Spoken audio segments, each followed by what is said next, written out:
Bonjour à toutes et à tous. Aujourd'hui, vous voyez, j'ai changé de décor. Je me trouve dans l'église du Bon Pasteur, dans le quartier du Nouveau Monde de Moucron. Alors, pourquoi est-ce que j'ai changé de décor? Mais en fait, aujourd'hui, c'est la fête de cette paroisse. Donc, bonne fête à tous ceux qui viennent de cette paroisse. Jésus, dans l'Évangile, se compare à un berger.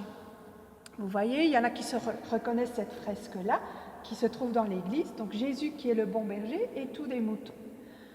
Alors, aujourd'hui, nous allons en fait, au lieu de prendre l'évangile, nous allons prendre le psaume 23, que Jésus a dû prier très souvent.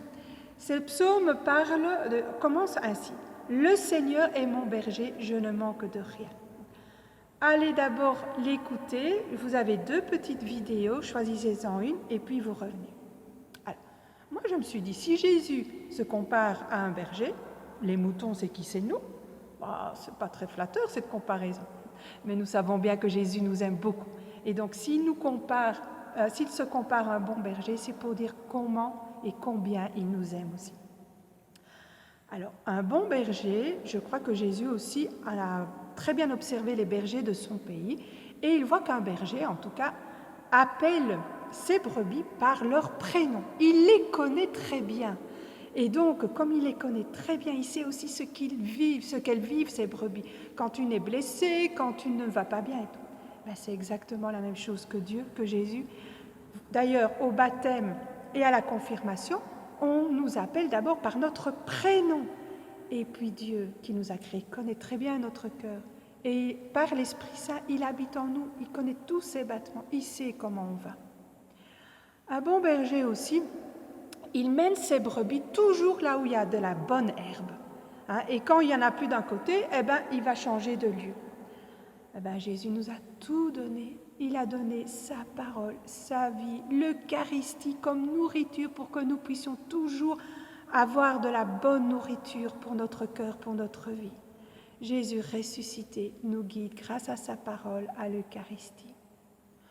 Le berger aussi défend ses brebis quand le loup les attaque.